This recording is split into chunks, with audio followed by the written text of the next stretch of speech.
Bismillahirrahmanirrahim. Assalamualaikum warahmatullahi wabarakatuh. Innal hamdalillah nahmaduhu wa nasta'inu wa nastaghfiruh wa na'udzu billahi min shururi anfusina wa min sayyiati a'malina may yahdihillahu fala mudhillalah wa may yudhlilhu fala hadiyalah. Asyhadu an la ilaha illallah wa asyhadu anna Muhammadan abduhu wa rasuluh la nabiyya ba'da. Segala puji bagi Allah, senang sekali kita dipertemukan kembali dalam Majelis Ilmu Damai Indonesiaku yang pada kesempatan siang hari ini kita bersiaran langsung dari Masjid Jami Medan Satria, tepatnya di Jalan Harapan Indah, Boulevard Medan Satria, Bekasi, Jawa Barat. Pemirsa, ketika kita berbicara maut ataupun kematian, tiada siapapun yang tahu, tapi pasti datangnya. Nah, untuk pada kesempatan siang hari ini kita berbicara berkaitan dengan husnul khatimah, ajal menjemput kapan saja. Bersama guru-guru kita insya Allah nanti akan mengkaji tema yang menarik ini. Ada Ustadz Fikri Haikal, Ustadz Ahmad Farihin, lalu juga Ustazah Ebira Hasanatina. Langsung saja pemirsa, kita dengarkan tausiah dari guru-guru kita dalam Majelis Ilmu Damai Indonesiaku yang dipersembahkan oleh Sarung Wadimor, tentu sarung kita. Selamat menyaksikan. Assalamualaikum warahmatullahi wabarakatuh.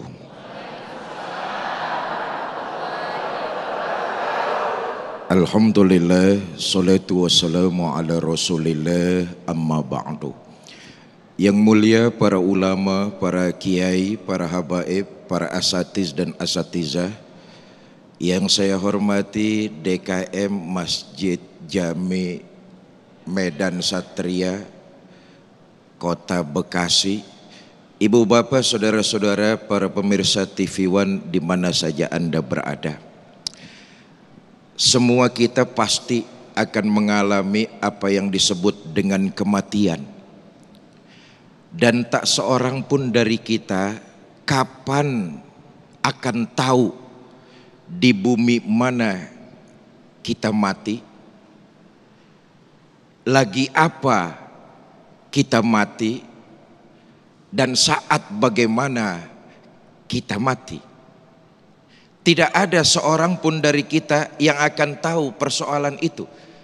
Karena ini merupakan bukti kebesaran dari Allah Subhanahu wa ta'ala. Sebab kalau kita dikasih tahu kapan matinya, gampang siap-siapnya. Betul apa enggak? Tapi begitulah kuasa Allah. Di antara kita enggak ada yang tahu kita bakalan mati di bumi mana. Ada orang mati di kampung halamannya, tapi enggak bisa dikuburin di kampung halamannya. Ada yang kayak begitu tuh. Kenapa? Anak istrinya berada di daerah lain, minta dikuburkan di daerah mereka. Ada enggak yang kayak begitu tuh? Ada. Ada lagi orang yang pergi merantau lalu kemudian meninggal dunia, dikuburkan di perantauannya. Ada enggak kayak begitu tuh? Baginda kita Nabi besar Muhammad sallallahu alaihi wasallam lahir di Mekah, hijrah ke Madinah, wafat di Madinah, dimakamkan di Madinatul Munawwarah.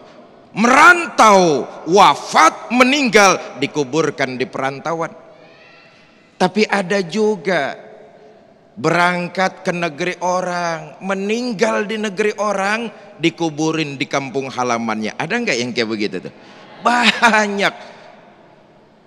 Kita nggak tahu di bumi mana kita dikuburkan, dan kita nggak pernah tahu sabab apa kematian menjemput kita. Sababnya apa? Sebab itu kan boleh macam-macam saudara, tapi kan ujung-ujungnya kematian juga. Betul apa enggak? Sebab boleh macam-macam, dari yang berat, sedang sampai ringan. Dari yang berat, penyakit koma berbulan-bulan, tipis arepan. Dari yang penyakit sedang-sedang saja, stroke, jantung dan sebagainya.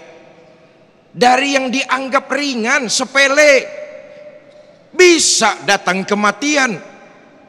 Sering kan kita dengar tuh, lagi mandi di kamar mandi, jatuh kepleset, mati, tibang kepleset. Tibang kepleset.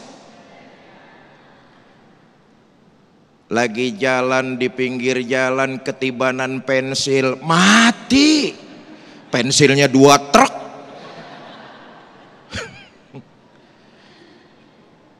Tetapi yang pasti Bapak Ibu saudara-saudara, dunia ini tempat kita menanam. Hakikatnya di dunia ini kita menanam. Apa yang kita tanam di dunia ini pasti bakalan kita petik. Apa yang kita tanam di alam dunia ini, perbuatan-perbuatan kita yang baik dan yang buruk itu kita lagi nanam tuh. Saudara pemirsa di rumah menyaksikan tayangan TV One Damai Indonesiaku, ini lagi nanem nih perbuatan baik. Para pemirsa di rumah, channelnya TV One Manteng Damai Indonesiaku, ini kegiatan baik, mudah-mudahan dicatat sebagai sebuah ibadah, dilipat gandakan pahalanya, amin. Saudara warga Bekasi datang ke Masjid Jami Medan Satria ngikutin acara live, ini perbuatan baik, mudah-mudahan dilipat gandakan pahalanya di sisi Allah Subhanahu wa taala. Yang pasti kita di alam dunia sedang nanem. Kapan panennya? Di akhirat. Bahkan sebelum panen, ketika ajal datang menjemput, ketika kematian datang menghampiri kita, tanaman-tanaman udah diperlihatkan oleh Allah kepada kita tuh. Hei, yang kita tanam diliatin. Kalau nanamnya kebaikan, seorang hamba akan tersenyum bahagia menghadap Allah Sang Pencipta.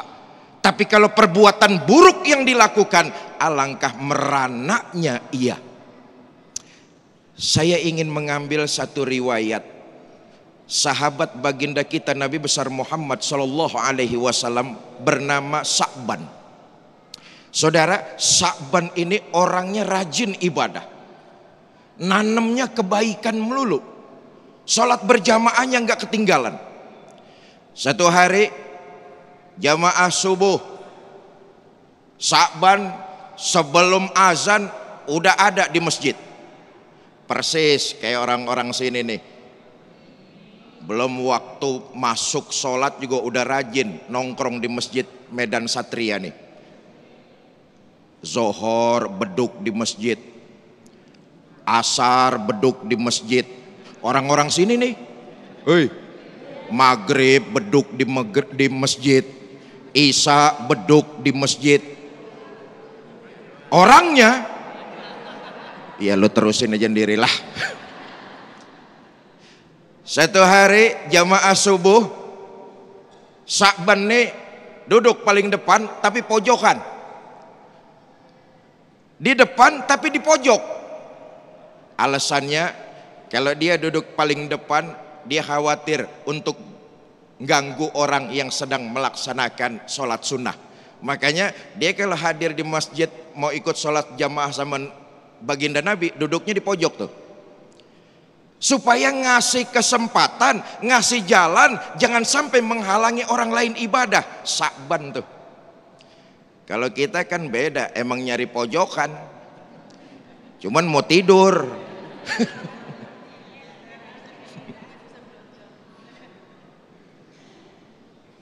Satu subuh Nabi berdiri mau ngimamin, dilihat di pojokan Sa'ban nggak ada. Kata Nabi, saudara-saudara tunggu dah entaran lagi, Sa'ban kali masih di jalanan, kita tungguin dah entaran. Orang sini ngerti entaran. Sholat diundur. Nggak terlalu lama, ngeri matahari nongol. Kata Nabi, kita mulailah sholat subuh berjamaah, dipimpin oleh baginda Nabi. Selesai sholat, Nabi lihat lagi tuh tempat masih kosong. Kata Nabi, saudara-saudara, ada yang tahu rumah Sa'ban nggak? Saya ya Rasul, saya tahu. Anterin, saya pengen ketemu. Kok tumben ini subuh Sa'ban kagak ada di masjid? Anterin deh. Sahabat banyak yang ngikut tuh, pergi dah ke rumah Sa'ban. Ada yang nanya, ente tahu nggak alamat rumah Sa'ban? Tahu. Ya udah, aneh nyusul, Sherlock aja, Sherlock. Udah dengerin aja lah. Berangkat sahabat nih, ikut baginda Nabi. Ternyata rumah Sa'ban, saudara, Nabi sampai di rumah Sa'ban ketika waktu duha sedang afdol-afdolnya. Berarti kalau kita nih jam-jam tujuan lewat lah. Dari habis sholat subuh sampai ke rumah Sa'ban, Nabi sampainya kira-kira jam tujuan pagi. Berarti rumah Sa'ban itu teramat sangat jauh. Sampai depan pintu rumah Sa'ban, nih Ustadz Sofyan udah berdiri nih. Ditulisin dulu gak apa-apa Ustaz? Saya terusin dulu, kentang soalnya nih. Tanggung nih Ustaz. Assalamualaikum. Waalaikumsalam. Dibuka pintu, istrinya Sa'ban yang keluar. Kata Nabi, Bu, Pak Sa'ban ada? Maaf, tadi mau masuk waktu sholat subuh, suami saya meninggal dunia. Anda siapa? Saya Muhammad sallallahu alaihi wasallam. Apa jawab istrinya? Ya Rasulullah, suami saya itu mau masuk sholat subuh tadi meninggal dunia. Sekarang kemana? Jasadnya sudah saya makamkan. Cuma begini ya Rasul, tadi itu mau masuk sholat subuh, ketika suami saya akan meninggal, suami saya teriak 3 kalimat. Saya pengen tanya, ini maknanya apa? Suami ibu teriak apaan emangnya? Kenapa? Teriaknya cuman kenapa doang, tapi sampai 3 kali. Maksudnya apa ya Rasulullah? Nabi jelasin, oh pertama teriakan Sa'ban kenapa? Karena dulu Sa'ban pernah memberikan jaketnya yang lama. Sa'ban tuh kalau ke masjid karena jaraknya jauh, sering pakai jaket. Di dalamnya pakai kaos yang baru. Nanti sampai masjid jaketnya dibuka, pakai kaos, pakai baju yang baru, sholat dia. Oh, kalau orang-orang dulu mah pakaian yang baru dipakai sholat. Baju yang cakep dipakai sholat. Orang sekarang ngeceng.